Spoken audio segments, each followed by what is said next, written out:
Bismillahirrahmanirrahim. Assalamualaikum warahmatullahi wabarakatuh. Alhamdulillah, wassalatu wassalamu ala rasulillah Sayyidina Muhammadin wa ala alihi wa ashabihi ajma'in. Amma ba'd. Bagaimana kabarnya teman-teman semua? Semoga baik-baik saja ya. Semoga kita semua senantiasa dalam lindungan Allah Subhanahu wa taala, sehingga kita selalu berada dalam keadaan sehat walafiat. Amin ya rabbal alamin.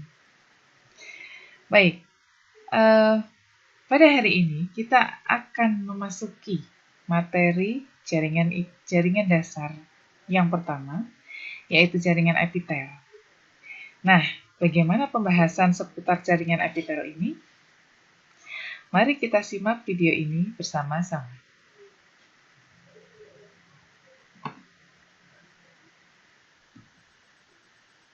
Ya, baik. Jadi terkait jaringan epitel, kalau kemarin itu kita sudah mempelajari, jadi kita tahu bahwa jaringan itu asalnya berkembangnya itu berasal dari 3 lapis benih ketika masih dalam embrio ya, lebih khusus lagi ketika masih di tahap gastrula gitu ya.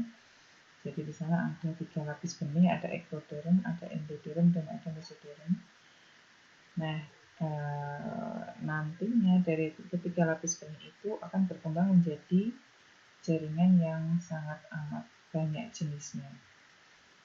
Nah, untuk jaringan epitel sendiri di dalam tubuh itu berkembangnya itu bisa dari ektoderm atau dari endoderm maupun dari mesoderm. Jadi dari ketiga lapis benih itu bisa semua. Nah, di sini misalnya untuk yang asalnya dari ektoderm, jadi jaringan epitel yang asalnya dari ektoderm itu misalnya kulit dan rongga mulut. Jadi jaringan epitel yang ada di bagian kulit dan di rongga mulut. Lalu jaringan epitel yang asalnya dari entoderm atau endoderm itu adalah dari epitel yang ada di dalam rongga dalam tubuh. Kemudian yang asalnya dari mesoderm itu misalnya jaringan epitel contohnya yang ada di pembuluh darah, atau kita lebih mengenalnya sebagai endotelium. Nah, itu juga termasuk dalam epitel ya, jaringan epitel. Lalu ada juga mesotelium. Nah, ini juga di dalam rongga tubuh ya, tapi asalnya dari mesoderm.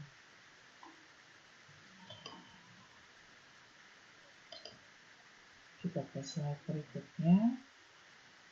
Nah,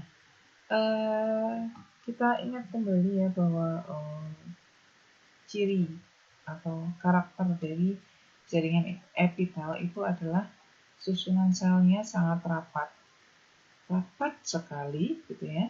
Kemudian matriks ekstraselulernya sangat sedikit. Nah, kenapa seperti itu? Karena fungsinya adalah untuk menutupi permukaan dan sebagai kelenjar, juga sebagai berperan dalam fungsi sekresi. Nah, kenapa seperti itu, kaitannya di mana gitu ya, nanti kita bahas satu persatu. Nah, sebelum ke struktur, kita perlu mengingat kembali ya terkait dengan fungsi jaringan epitel. Jadi fungsi dari jaringan epitel itu punya banyak fungsi ya. Nah, jaringan epitel itu punya banyak fungsi. Yang pertama, jelas fungsi utama adalah fungsi proteksi. Nah, ini adalah dimiliki oleh jaringan epitel dari golongan jaringan epitel penutup. Nah, nanti kita bahas jaringan epitel penutup itu yang seperti apa. Kemudian fungsi absorpsi. Nah, ini contohnya ada di bagian jaringan epitel yang ada di area usus, di saluran pencernaan. Kemudian untuk fungsi sekresi, nah ini semua jaringan epitel yang golongan ponjar itu punya fungsi sekresi, jadi menghasilkan suatu cairan. Nah, kemudian ada yang bisa melakukan fungsi kontraktilitas, yaitu di bagian myoepitel. Kalau myoepitel itu tidak semua ada ya. biasanya ada di jaringan epitel kelenjar, itu pun tidak semua ada, hanya di bagian-bagian tertentu yang biasanya untuk sekresinya, untuk pengeluaran sekretnya dipengaruhi oleh suatu rangsangan-rangsangan tertentu, gitu. Ya, kita lanjut ke slide berikutnya. Nah, ini ya. Jadi epitel itu bisa kita golongkan menjadi dua kelompok. Yang pertama adalah epitel penutup dan yang kedua adalah epitel kelenjar. Sebenarnya pada prinsipnya sama sih ya. Bedanya adalah kalau epitel penutup ini fungsinya yang terutama adalah fungsi pokoknya adalah sebagai proteksi. Sedangkan untuk epitel kelenjar itu nanti fungsi utamanya adalah menghasilkan sekret tertentu atau menghasilkan cairan-cairan tertentu. Gitu. Nah, nanti di beberapa tempat ada yang mempunyai fungsi tambahannya. Misalnya di epitel penutup di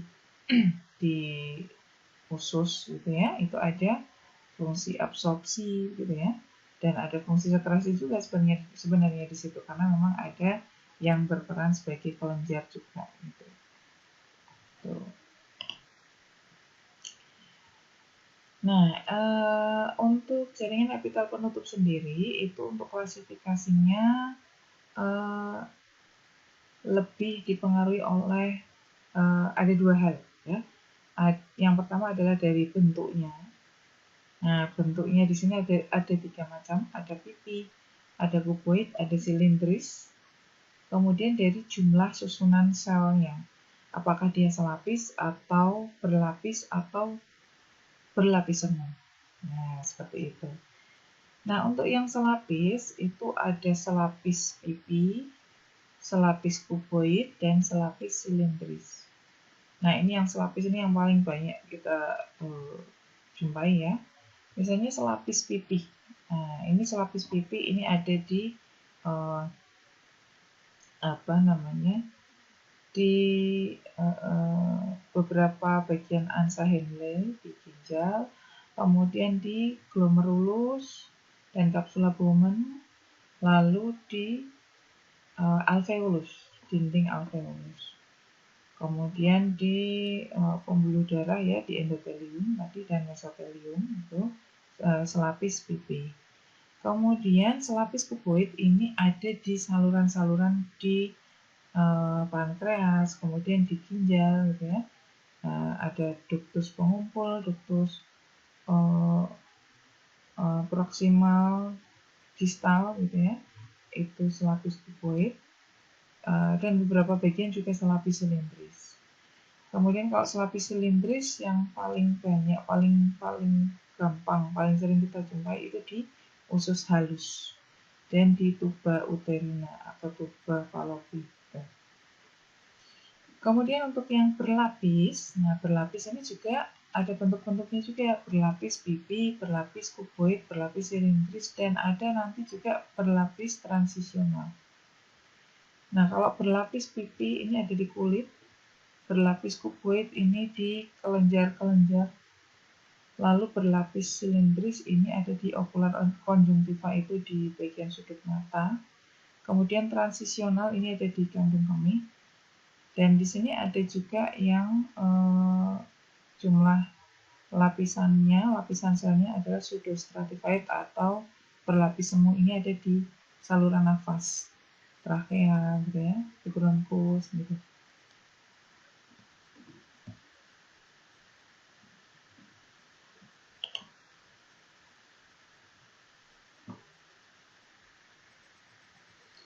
Nah, kemudian di slide ini kita bisa melihat beberapa contohnya ya. Ini adalah epitel selapis. Yang A ini adalah selapis pipi, kemudian yang B ini selapis kuboid, dan yang C ini selapis silindris. Kita bisa lihat bentuknya ya. Nah, jaringan epitel ini yang sel-selnya adalah yang berwarna pink. Nah, ini kita bisa lihat untuk yang selapis pipi, di sini bentuk kita bisa kadang kita kesusahan untuk melihat batas satu sel dengan sel di sebelahnya. Nah, tapi kita bisa melihat yang mana selnya itu dari bentuk nukleusnya. Nah, ini sel nukleusnya bentuknya gepeng gitu ya. Nah, berarti di sini untuk selnya juga bentuknya gepeng atau pipi. Nah, kemudian kalau di sini ada nukleus, di sini ada nukleus, berarti di sini satu sel, lalu di sini satu sel lagi, dan seterusnya. Kemudian untuk yang selapis kuboid, kita bisa lihat di sini untuk nukleusnya sedikit lebih membulat ya, gitu. Jadi sedikit lebih tinggi daripada yang pipi, gitu. Kemudian yang silindris, nah ini lebih tinggi lagi, lebih memanjang lagi ke arah atas gitu ya. Ya, jadi memang nukleus ini bentuknya bentuk nukleus dari sel epitel itu mengikuti bentuk dari selnya. Jadi ketika selnya pipi, maka bentuk nukleusnya pipi. Kalau selnya kuboid, di sini untuk nukleusnya itu cenderung membulat gitu. Kemudian untuk yang silindris, di sini bentuk nukleusnya cenderung memanjang. Kemudian perlu kita perhatikan di sini untuk posisinya ya.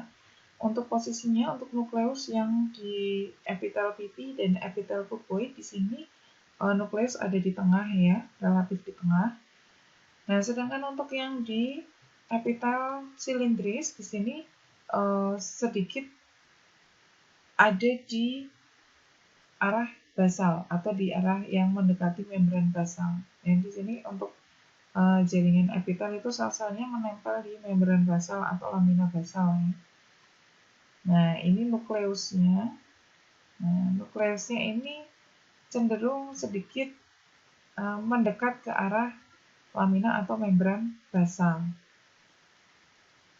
Jadi tidak di tengah-tengah selnya, tidak ya. Jadi sedikit ke arah membran basal. Itu untuk yang selapis. Bagaimana dengan yang berlapis? Nah, untuk yang berlapis di sini bentuknya di sini dicontohkan dari salah satu bentuk ya. Jadi di gambar A ini ada berlapis pipi. Nah, berlapis pipi itu gambarnya selnya kurang lebih seperti ini. Jadi di bagian atas, sel apital itu ada yang namanya sisi apikal, sisi basal, dan sisi lateral. Sisi apikal adalah sisi yang berhadapan dengan permukaan bebasnya. Permukaan bebas itu di sini ya. Jadi kalau jaringan epitel kan biasanya membatasi entah itu rongga atau permukaan luar gitu ya, kulit ya, permukaan luar gitu. Nah, sisi apikal itu berarti sisi yang menghadap ke permukaan bebas atau menghadap ke rongga. Nah, sedangkan sisi basal itu adalah sisi dari sel epitel yang mengarah ke membran basal. Jadi membran basalnya ada di sini, membran basal atau lamina basal ya. Nah, berarti sisi basalnya sel epitel itu ada di sebelah sini. Kalau sel epitelnya maaf. Kalau sel epitelnya yang ada di tengah ini, berarti sisi apikal ada yang di sini, kemudian sisi basalnya yang di sini. Gitu ya. Jadi sisi apikal adalah yang menghadap permukaan bebas atau menghadap lumen rongga begitu. Kalau sisi basal itu adalah yang menghadap lamina atau membran basal. Gitu. Nah, kemudian kita perhatikan lagi di sini disebut sebagai epitel pipi berlapis. Nah, kalau kita perhatikan di sel-selnya gitu ya, di bagian yang menempel pada membran basal, ini sel-selnya tidak pipi ya, lebih tebal, cenderung kuboid atau malah mungkin agak silindris ya. Nah, sebenarnya untuk epitel yang berlapis itu tidak semua selnya itu sama persis. Jadi misalnya sel epitel pipih berlapis, tidak kemudian selnya itu semuanya benar-benar pipih semua. bentuk pipi itu biasanya mulai ada dari bagian tengah ke atas sampai keluar. Sedangkan bagian yang masih menempel pada membran basal ini cenderung lebih tebal. Bisa mungkin kuboid atau bahkan cenderung silindris gitu. Nah, untuk penamaannya biasanya dilihat dari mulai bagian tengah sampai ke arah atas. Itu yang dominan apa gitu. Jadi misalnya di sini berarti yang dominan pipi ya, berarti di sini disebutnya pipi berlapis. Gitu. Ini berlaku juga untuk yang kuboid berlapis ya, berlapis kuboid ataupun berlapis silindris. Kalau berlapis silindris biasanya cenderung semuanya silindris. Ya. Jadi semakin ke arah membran basal itu semakin tebal biasanya. Nah, kemudian kita ke yang B. Yang B ini adalah epitel transisional. Epitel jadi dia sebenarnya berlapis, tapi dia tidak bisa dikategorikan sebagai berlapis pipi atau kuboid atau silindris. Kenapa? Karena di sini bentuknya adalah transisional, jadi peralihan. Ada mau dikatakan yang di bagian permukaan ini mau disebut pipi ya. Tidak bisa ya, karena di sini bentuknya sedikit lebih tebal dan kalau kita perhatikan di bagian permukaannya ini cenderung menggelembung begitu ya, seperti payung-payung gitu. Seperti ada benjolan-benjolan gitu. Nah, nanti kita lihat di epitel transisional ini punya kekhasan dengan bentuk transisionalnya ini. Kemudian yang bagian C ini ada lagi pseudostratified atau disebut juga berlapis semu. Nah, di bagian berlapis semu di sini kenapa kok dikatakan berlapis semu gitu ya? Sebenarnya suatu jaringan epitel dikatakan berlapis itu jika sel-selnya ini bagian sel yang tengah dan atas ini tidak menempel di membran basal. Jadi tidak semua selnya itu menempel di membran basal. Ada yang menempel bagian sisi basalnya ini menempel pada sel-sel yang ada di bawahnya. Kita perhatikan di jaringan epitel yang selapis. Untuk jaringan epitel yang selapis, di sini semua selnya menempel pada membran atau lamina basal. Gitu ya. Nah, bagaimana dengan jaringan epitel berlapis semu? Kalau di berlapis semu, sebelumnya ada tambahan lagi. Selain dari menempelnya di membran basal, juga di posisinya menghadap ke permukaan bebas. Kalau jaringan epitel selapis, semua selnya menempel pada membran basal dan setiap selnya ini yang menempel pada membran basal ini semuanya langsung menghadap ke permukaan bebas. Coba diperhatikan, ya kan? Nah, semua selnya yang menempel di membran basal ini selalu sampai atau menghadap secara langsung ke permukaan bebas. Nah, kalau yang berlapis, ada yang permukaan sisi apikalnya tertutup oleh sel-sel yang ada di atasnya. Jadi tidak yang sel-sel yang menempel di membran basal ini tidak ada yang menghadap ke permukaan bebas secara langsung. Nah, kalau yang berlapis semu, kita perhatikan di sini, semua selnya menempel pada membran basal. Tapi tidak semua sel yang menempel di membran basal ini, sisi apikalnya menghadap langsung pada permukaan bebas. Ada yang tertutup oleh sel yang lain yang ada di sebelahnya. Nah, makanya di sini dikatakan berlapis semu. Gitu. Nah, kemudian kalau kita lihat di sini nukleusnya ya. Kalau selapis silindris di sini nukleusnya sejajar gitu ya, sama tingginya, posisinya sama. Nah, kalau berlapis semu, di sini tingginya itu tidak sama nukleusnya. Ada yang di bawah, kalau yang di bawah berarti di sini selnya adalah sel yang menempel pada membran basal, tapi permukaan sisi apikalnya tidak sampai ke permukaan bebas. Gitu ya. Gitu. Jadi ada yang selnya di bawah, ada yang di atas, gitu ya. Jadi tidak teratur. Nah, ini adalah ciri khas dari sel epitel transisional. Dia berlapis, tapi tidak bisa kita tentukan apakah dia itu silindris, kuboid, atau squamous atau pipih ya. Kenapa? Karena di sini bentuknya peralihan. Nah, ini epitel transisional ini cenderung punya sifat lentur gitu ya, yang mana dia bisa mengalami relaksasi atau juga bisa teregang. Ini biasanya contohnya di kandung kemih ya. Kandung kemih itu kalau misal itu kan isi urin ya. Kalau pas lagi isi urin ya dia mengembang maksimal atau terstretch gitu ya, stretch. Nah, ketika mengembang maksimal itu posisi bentuk dari sel-sel epitelnya itu menjadi lebih kepeng.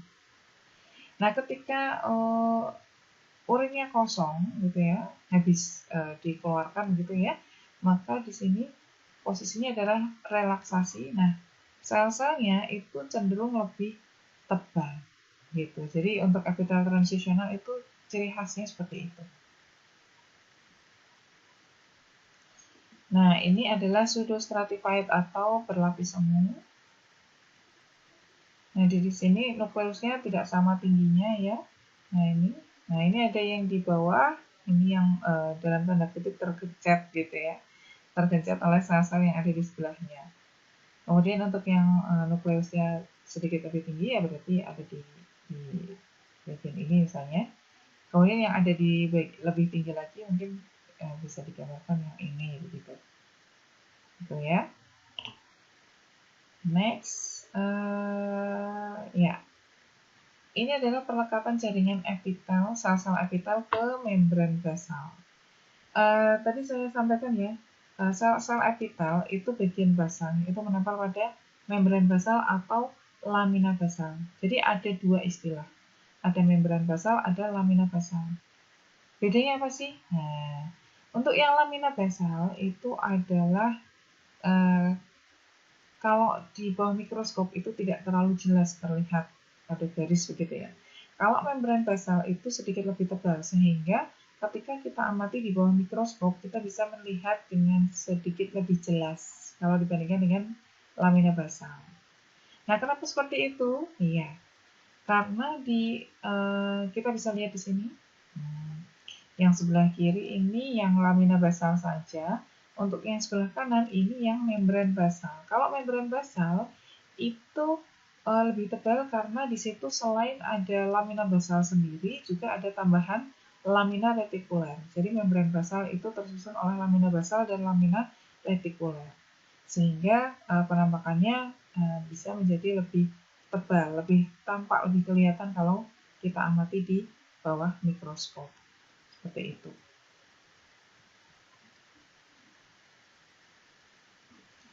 Nah, kemudian melekatnya sel epitel di bagian membran basal atau lamina basal ini nantinya mempengaruhi polaritas sel. Polaritas sel itu artinya apa?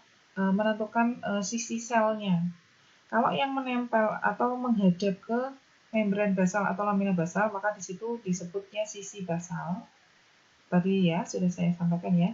Kalau yang berlawanan dengan sisi basal itu berarti sisi apikal. Sedangkan yang berhadapan langsung dengan sel-sel yang di sebelahnya itu adalah sisi lateral. Ini sisi lateral. Kemudian, adanya lamina basal ini juga mempengaruhi arah proliferasi dan diferensiasi sel. Sel itu yang cenderung membelah lebih banyak, lebih cepat membelah itu adalah sel-sel jaringan epitel yang ada atau melekat langsung di lamina atau membran basal. Semakin menuju ke arah luar, di situ proliferasi atau pembelahan selnya itu semakin lambat. Nah, dengan demikian bisa kita simpulkan sel yang menempel di lamina atau membran basal ini adalah sel-sel yang muda. Sel-sel yang muda yang masih aktif membelah.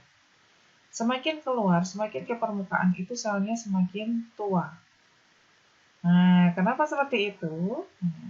Itu adalah kaitannya dengan kemampuan mendapatkan nutrisi juga. Nah, nanti ada ya. Nah, ini ya. Nutrisi itu diperoleh dari mana? Nah, nutrisi itu kan dari makanan ya, makanan yang dicerna di saluran pencernaan, kemudian di situ diserap, masuk ke pembuluh darah, kemudian diedarkan ke seluruh tubuh. Sehingga boleh kita simpulkan bahwa sumber nutrisi gitu ya, itu ada di dalam darah gitu. Nah, kalau kita perhatikan di jaringan epitel, ini jaringan epitel pipih selapis ya. Kebetulan di sini selapis. Di bagian yang pink ini tidak ada pembuluh darah sama sekali. Di sini pure hanya sel-sel epitel. Pembuluh darah itu ada di bagian di bawahnya, yaitu di lamina propria.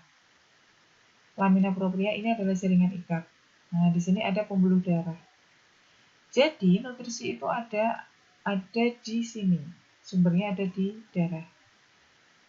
Nah, ini kebetulan jaringan epitelnya selapis. Nah, kalau pada jaringan epitel yang berlapis, nah, di sini pembuluh darah itu ada di bagian yang berdekatan dengan lamina basal atau membran basal. Nah, nutrisi itu akan berdifusi dari darah yang ada di dalam pembuluh darah, kemudian menuju ke lamina propria, kemudian menembus membran basal, menuju ke sel-sel epitel yang menempel di membran basal, dan seterusnya ke atas. Nah, semakin jauh posisi selnya, maka di situ perolehan nutrisinya juga semakin sedikit. Sehingga di situ juga sel-selnya akan semakin tua gitu kan ya, perolehannya semakin sedikit, dan di situ semakin jauh semakin sedikit nutrisinya, jadi semakin mati begitu.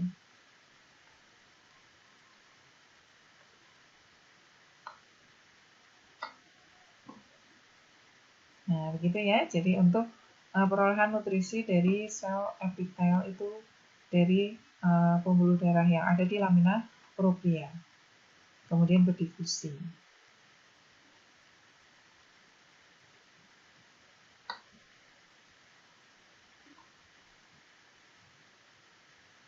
Selanjutnya kita bahas tentang taut antar sel. Nah, kenapa jaringan epitel itu sel-selnya bisa sangat rapat? Nah, karena di antara sel epitel satu dengan yang di sebelahnya itu ada taut antar sel. Nah, di sini ada 3 macam taut. Ada taut kedap atau taut erat. Di sini benar-benar mencegah aliran material antar sel dan dari luar ke dalam gitu ya. Kemudian ada taut adhesif. Di sini tempat penempelan ya. Jadi lebih untuk penempelan, bukan untuk pembatasan cairan gitu. Kemudian ada taut celah. Nah, di sini sesuai namanya ya, celah di sini membentuk celah.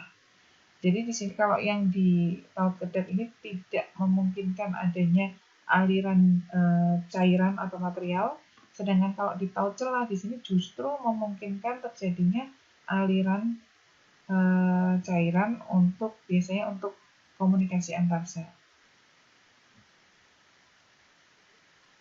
Nah, kita bisa lihat di sini contohnya ini di usus ya, epitel usus, selapis silindris.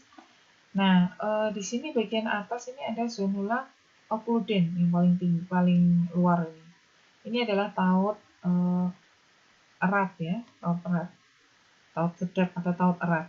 Yang mana di sini sangat erat sehingga tidak memungkinkan adanya cairan yang dari ini usus ya, misalkan dari rongga usus masuk ke dalam jaringan di bawahnya sel epitel, itu jadi tidak mungkin.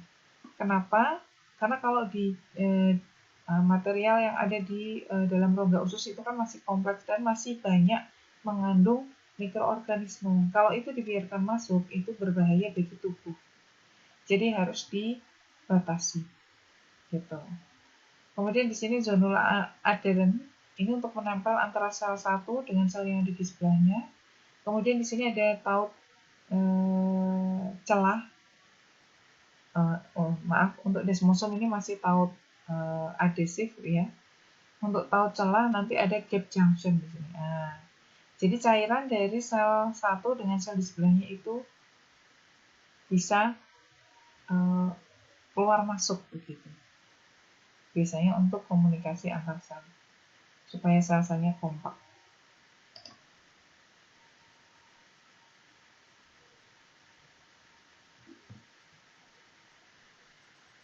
Oke, kita ke slide selanjutnya.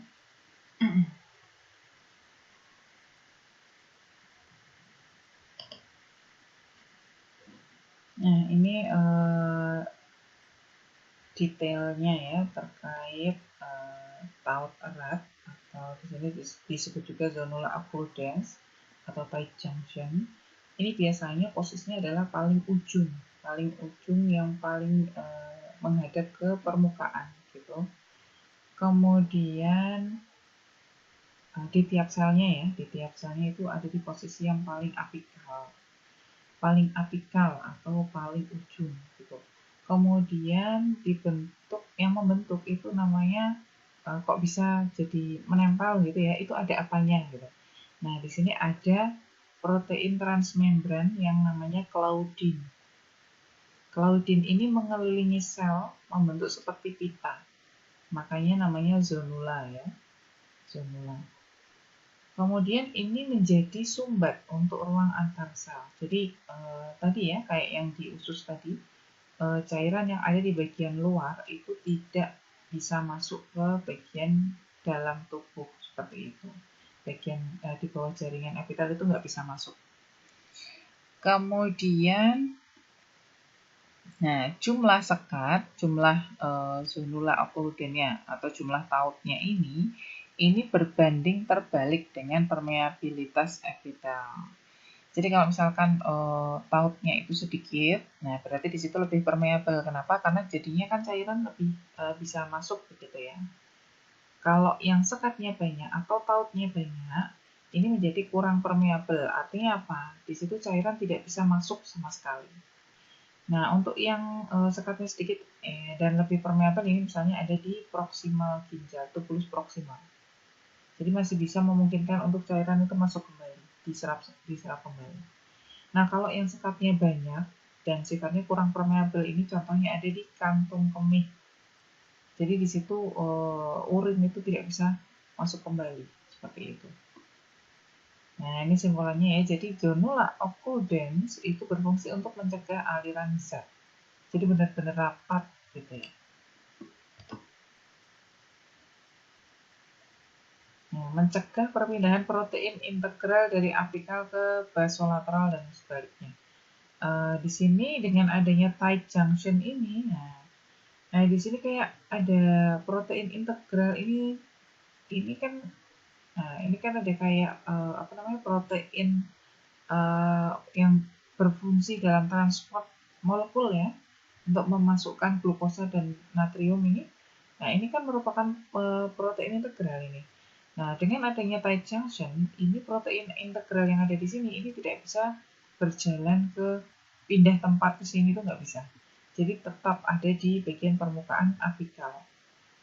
Kalau yang ada di bagian basal ya tetap ada di basal, tidak akan ke arah apikal karena di sini dikunci oleh tight junction.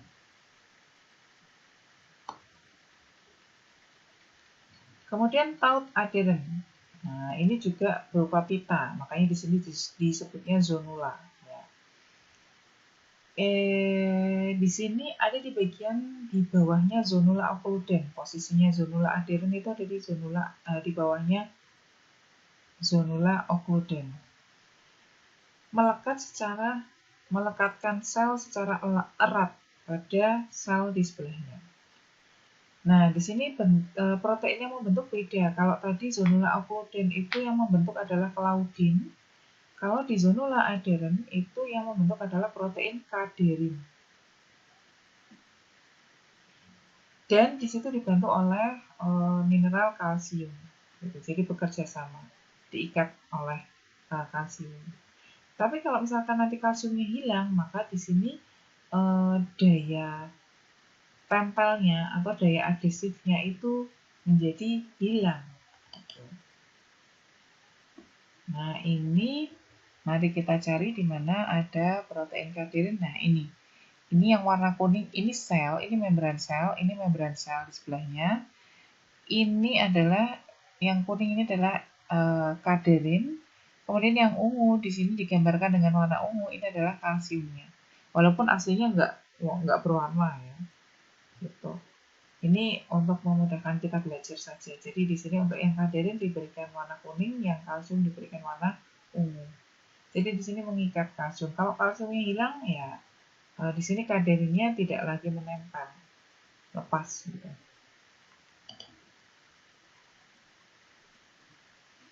Nah, kemudian pada taut adhesif ya, taut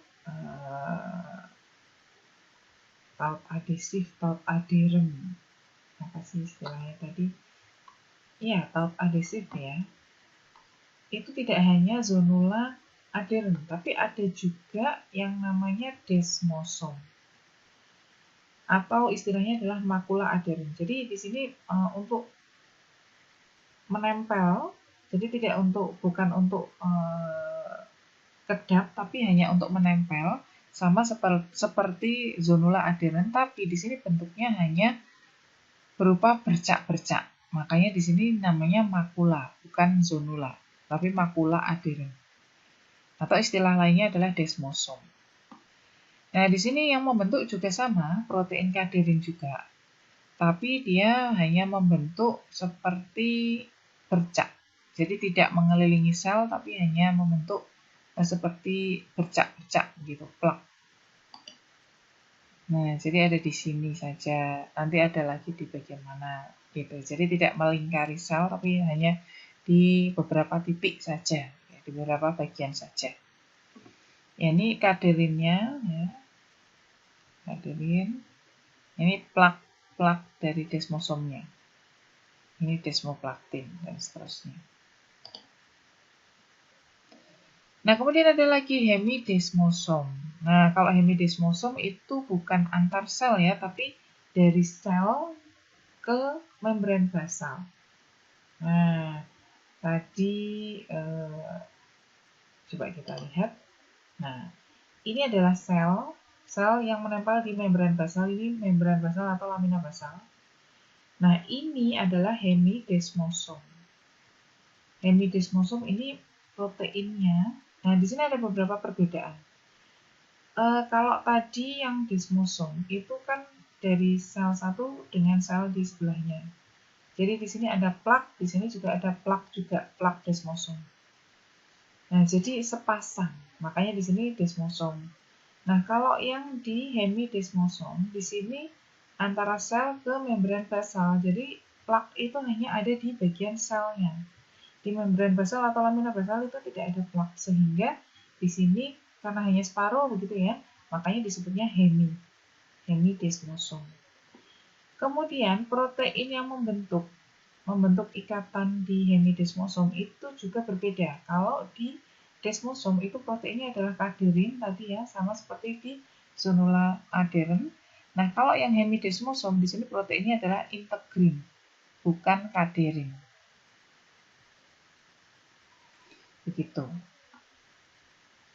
Nah, kemudian yang ketiga ada taut rekah, ya, taut rekah atau gap junction atau taut celah. Di sini membentuk celah, dibentuk oleh agregat protein transmembran yang namanya koneksin. Koneksin kemudian membentuk suatu heksamer, jadi berkeliling membentuk heksamer. Heksa itu 6 ya. Jadi ada 6 koneksin membentuk suatu bangunan yang namanya konekson. Nah, konekson itu jadi kayak pipa begitu ya, membentuk ada tengahnya berlubang gitu untuk lewat cairan gitu ya. Nah, ini Pada satu lempeng gap junction itu ada lusinan sampai dengan ratusan konekson. Seperti apa sih gambarnya? Nah, ini satu bangunan gap junction. Di dalamnya itu ada banyak konekson. Ini satu konekson, satu konekson, satu konekson. Nah, satu konekson ini kalau kita perhatikan ini tersusun oleh 6 koneksin. Nah, seperti itu. Nah, ini kalau gambar aslinya ya, ini pakai mikroskop elektron. Jadi bentuk koneksonnya itu bindel-bindel gini.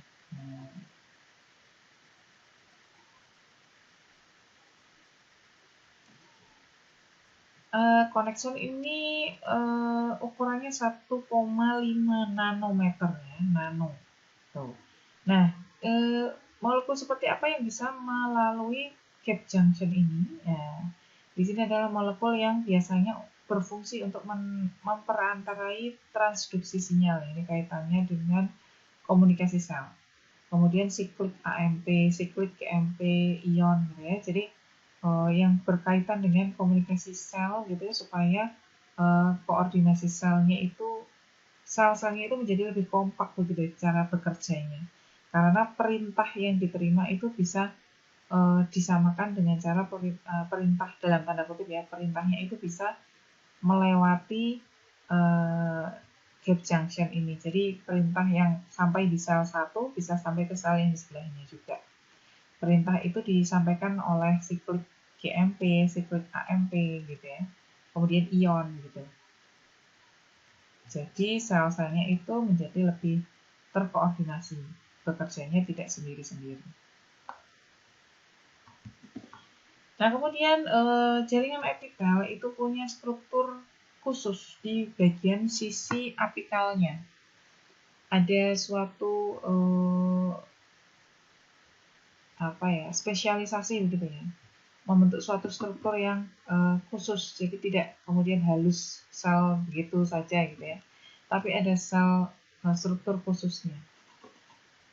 Nih, ini ada mikrofili ya, mikrofili itu tonjolan sitoplasma gitu ya, kemudian ada stereosilia, lalu ada silia.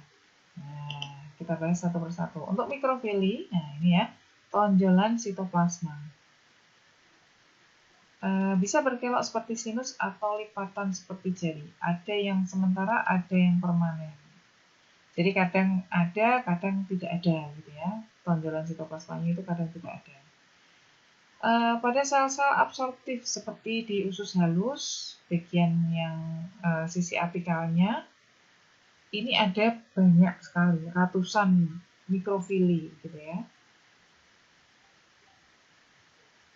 Dan ini membentuk yang karena banyak sekali gitu ya, makanya ini disebut karena banyak sekali jadi kayak sikat gitu ya. Sikat itu kan ada banyak sekali gitu ya tonjolan-tonjolannya.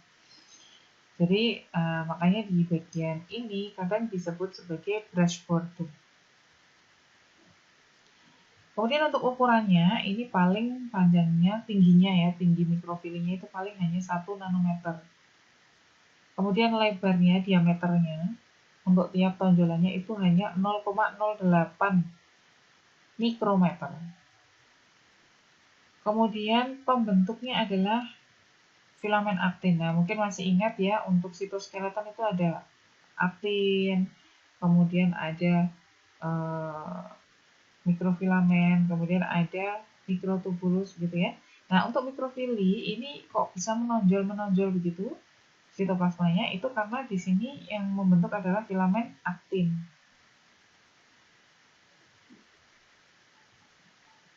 Gitu ya, kita lihat gambarnya. Nah, ini ada tonjolan-tonjolan, ada garis-garisnya kayak ada rangkanya gitu ya.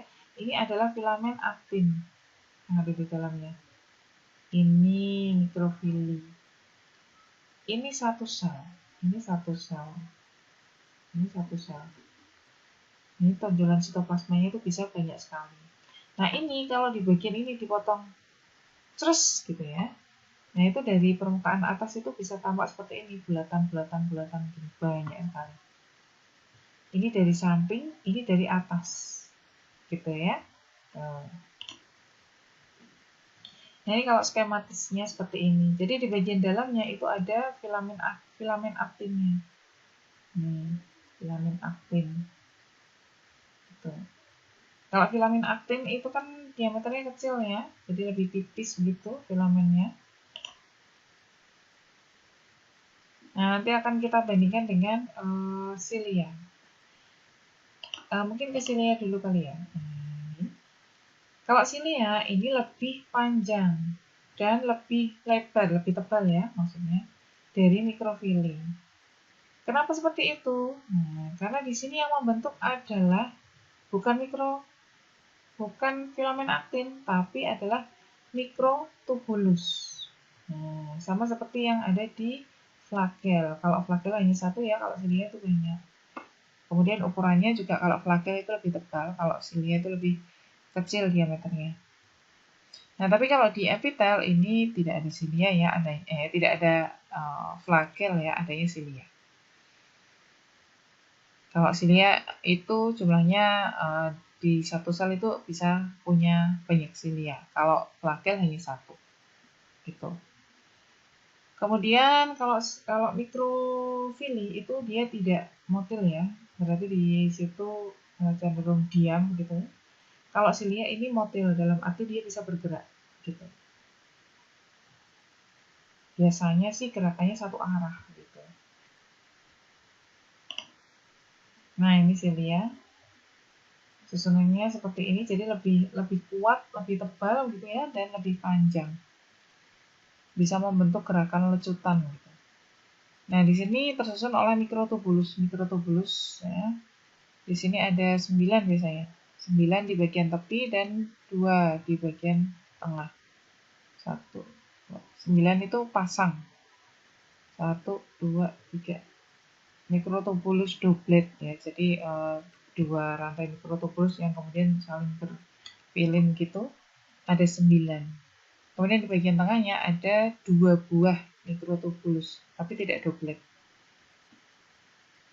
Jadi memang kemudian mikrotubulus sendiri itu diameternya lebih besar daripada filamen aktin. Nah, kemudian susunannya juga tidak hanya satu mikrotubulus, tapi banyak sekali ya, 9 dan 2. Jadi strukturnya lebih kuat dan lebih panjang. Nah, kemudian bagaimana dengan stereosilia? Stereosilia, walaupun namanya itu ada silia-silianya, tapi sebenarnya strukturnya itu sama dengan mikrofili. Jadi di dalamnya itu tersusun oleh filamen aktin. Tapi ukurannya jauh lebih panjang kalau dibandingkan dengan mikrofili. Gitu. Dan karena dia lebih panjang, jadi dia lebih bebas bergerak ya, sehingga dia lebih motil. Kemudian kadang-kadang itu ada yang bercabang gitu. Nah, untuk fungsinya, untuk mikrofili itu untuk memperlebar atau memperluas area permukaan. Nah, ini biasanya di usus gitu ya. Kaitannya dengan penyerapan gitu ya. Karena untuk menyerap supaya penyerapannya lebih efektif, lebih cepat gitu ya, lebih banyak, makanya di sini permukaannya harus diperluas dengan cara ada banyak tonjolan mikrofili ini tadi. Nah, ini mikrofili. Nah, untuk stereosilia ini sama untuk memperluas permukaan sel juga. Gitu.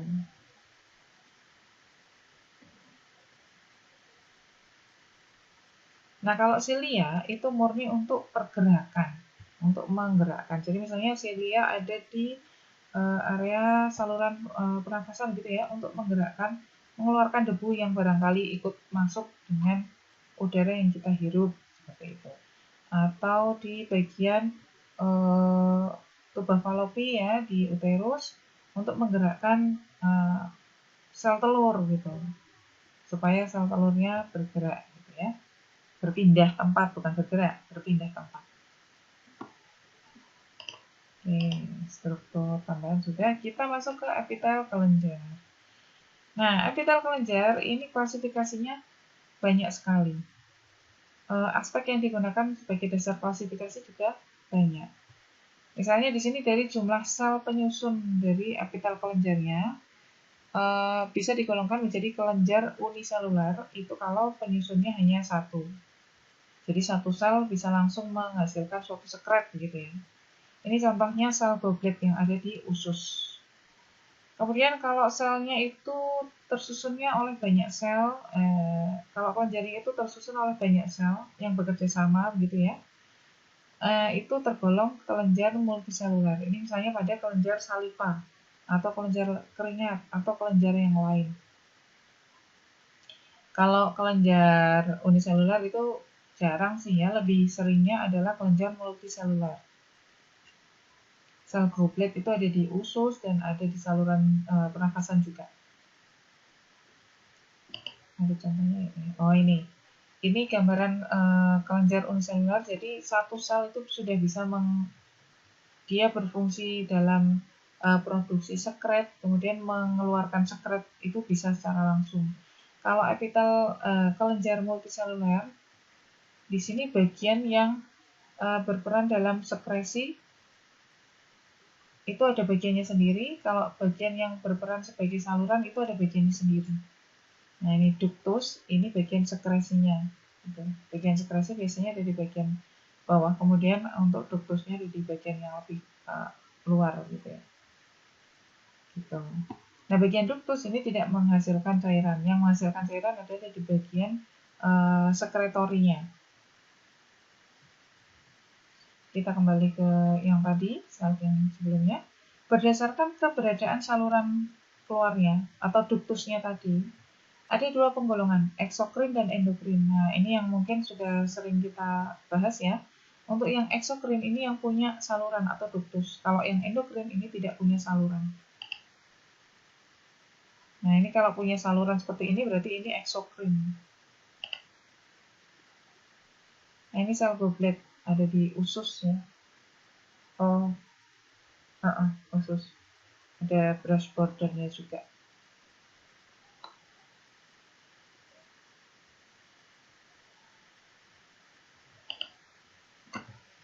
Nah, bagaimana kita membedakan epitel kelenjar eksokrin dan endokrin itu dari proses pembentukannya itu juga sudah berbeda.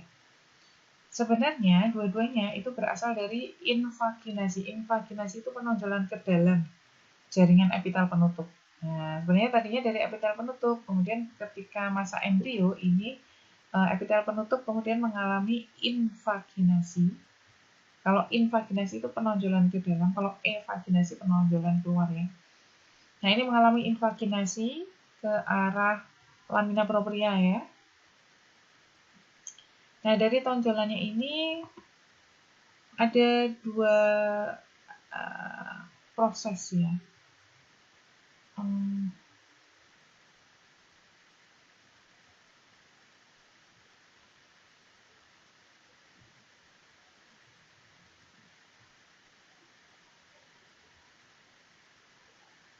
Pada intinya ada dua, bisa kita kelompokkan menjadi dua ya. Untuk yang eksokrin, nah ini ketika sel-selnya mengalami invaginasi, nah sel yang menghubungkan dengan epitel penutup ini tidak menghilang. Dan itu nantinya akan membentuk ductus. Nah ini ductus. Tapi kalau yang endokrin, ini sel penghubung dengan sel epitel penutup itu kemudian nanti hilang. Nah, disappear ya, hilang. Nah, makanya dia tidak punya ductus. Nah, terus bagaimana caranya dia menyalurkan, ini juga ya, caranya dia menyalurkan hasil sekresinya. Nah, hasil sekresi ini disalurkan melalui pembuluh darah, kemudian disampaikan ke organ targetnya, sel targetnya. Gitu ya. Jadi, ciri khasnya adalah kalau dia endokrin, di sini selalu dikelilingi oleh pembuluh darah. Kalau eksokrin tidak ya, tapi dia punya ductus.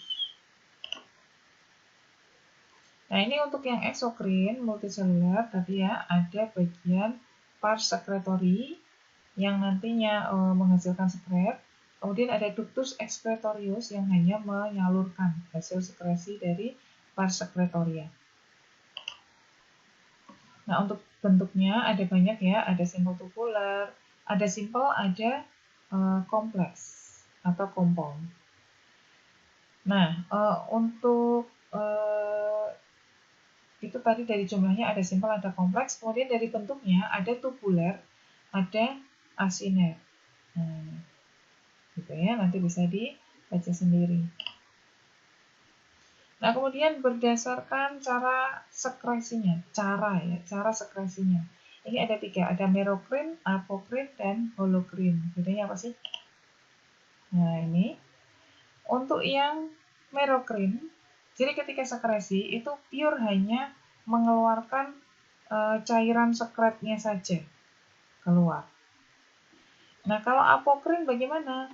Kalau apokrin ini ketika selnya itu mensekresikan sekretnya, ini sebagian dari selnya ini ikut terlepas. Gitu. Nah, ini contohnya di air susu ya, di glandula mamae. Jadi air susu itu tidak hanya cairan sekretnya saja, tapi juga ada sel-sel dari kelenjar mamae ibu yang ikut di sana. Gitu. Makanya proteinnya tinggi ya. Gitu. Kemudian kalau holokrin bagaimana? Nah, kalau di apokrin ini sebagian selnya lepas, kalau holokrin itu semua selnya ikut lepas, gitu. Jadi sekalian satu sel, setiap selnya juga lepas gitu. Itu contohnya di kelenjar keringat. Makanya sering kalau apa ya istilahnya kalau bahasa Jawa itu boloten gitu ya. Ada dakinya, nah itu daki itu kenapa kok cepet banget kotor sih gitu, karena di situ ada sel-sel matinya di situ ya, yang keluar bersama keringat. Nah, kemudian berdasarkan tipe sekretnya, ada kelenjar mukosa, serosa, dan campuran. Ini untuk mukosa itu yang sekretnya adalah sifatnya kental, biasanya mengandung musin. Ini contohnya sel goblet, jadi kental licin gitu ya. Nah, ini sesuai di situ ya, kental licin. Nah, di situ sekretnya biasanya cenderung untuk melumasi atau melicinkan seperti itu. Kemudian kalau serosa ini sekretnya cenderung encer dan jernih ya. Sebagai albumin, kadang mengandung enzim. Nah, ini contohnya di kelenjar pankreas, kelenjar parotis atau parotis itu di saliva ya. Kemudian kelenjar keringat itu masuk kategori serosa. Nah, ada juga campuran yang perpaduan keduanya.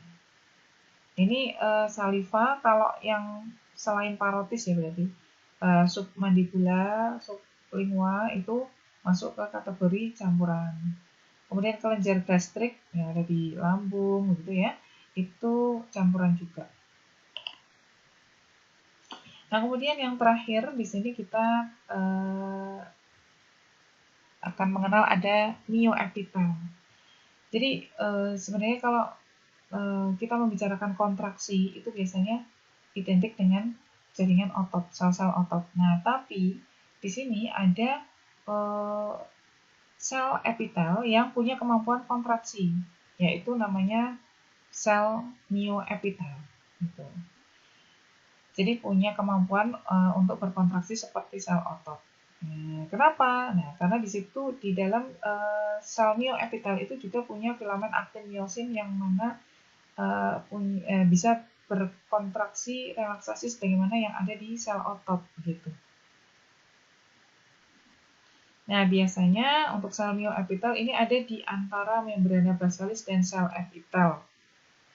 Biasanya kelenjar ya, kelenjar. Biasanya untuk kelenjar-kelenjar yang ada pengaruh dari jaringan saraf ya. Kemudian untuk strukturnya dia seperti gurita ya, jadi ada banyak tangan gitu ya, punya banyak tentakel seperti itu yang kemudian meraup gitu ya, meraup bagian pars sekretoria dari kelenjar, epitel kelenjar. Nah, nanti dengan posisinya yang meraup seperti itu, ini ketika sel myoepitel berkontraksi, maka bagian pars sekretori itu seperti diremas gitu ya, diperas gitu sehingga cairannya keluar gitu. Ini contohnya ada di bagian ada di kelenjar mamae dan kelenjar ludah. Gitu. Jadi kalau ada rangsangan tertentu gitu ya, myoepitelnya berkontraksi sehingga bagian pars sekretorinya itu seperti diperas sehingga cairannya keluar dengan lebih deras. Nah, ini strukturnya seperti ini. Ini tidak disebutkan ya kelenjar apa gitu ya. Tapi kita bisa lihat di sini, nah mioepitel itu ini yang kecil ini yang ditunjuk ini. Mioepithelial cell, nah ini dia nukleus, kemudian ini ada kayak tangannya gitu ya, meraup bagian ini, meraup bagian pars secretoria. Nanti kalau misalkan sel mioepitel ini berkontraksi, maka bagian ini seperti diperas gitu, sehingga cairannya keluar menuju ke ductus secretory dan akhirnya menuju ke muaranya masing-masing. Kalau misalkan mioepitel ya berarti air susunya keluar seperti itu. Kalau di air susu itu nanti kontrolnya oleh hormon oksitosin biasanya. Nah ini kalau yang tadi skematis ya. Kalau yang ini gambar asli menggunakan mikroskop elektron tapi yang SEM ya. Kalau yang tadi yang desmosom tadi TEM. Maaf kebalik. Kalau yang desmosom mikroskop elektron yang untuk melihat desmosom tadi adalah SEM. Kalau yang ini TEM. Jadi kalau yang TEM itu tampilannya 2 dimensi begitu ya. Kalau yang SEM itu 3 dimensi. Gitu. Ini kalau kita lihat ini yang bagian besar ini. Nah, ini adalah mioepitel. Oh iya, masih ada yang satu lagi yang terakhir ya. Bagaimana sih proses regenerasi sel epitel itu? Nah, tadi seperti yang sudah saya sampaikan di sebelumnya ya. Jadi bagian yang sel epitel yang menempel di membran basal itu pembelahan selnya bisa lebih cepat atau boleh dikatakan sel-selnya lebih mudah. Nah, untuk epitel yang berlapis itu mitosis atau pembelahan sel itu hanya terjadi pada yang menempel pada lamina basal karena seperti tadi kita bahas tadi ya. Itu semakin keluar, semakin ke permukaan itu proses pembelahannya semakin lambat atau malah sudah tidak terjadi pembelahan. Nah, kalau pada sel-sel yang selapis, misalnya di sel usus halus begitu ya, sel-sel usus begitu ya, ya otomatis ya. Jadi ketika selnya selnya ada yang rusak gitu, maka akan langsung digantikan dengan sel-sel yang muda yang ada di bagian lebih dalam biasanya. Nah, untuk proses pergantiannya ini cukup cepat ya, hitungan minggu gitu. Tapi kalau misalkan di kelenjar-kelenjar besar gitu ya, ini berlangsungnya lebih lambat, mungkin bulan gitu ya, hitungan bulan, sebulan sekali gitu, misalkan. Ya, untuk materi jaringan epitel, saya rasa sudah selesai sampai di sini dulu, ya. Kita bertemu kembali pada materi berikutnya, pada pertemuan berikutnya, pada materi berikutnya. Baik, terima kasih untuk perhatiannya. Mari kita akhiri penyampaian materi kita dengan membaca hamdalah bersama-sama. Alhamdulillahirabbil alamin. Wallahul muwaffiq ila aqwamit thoriq. Wassalamualaikum warahmatullahi wabarakatuh.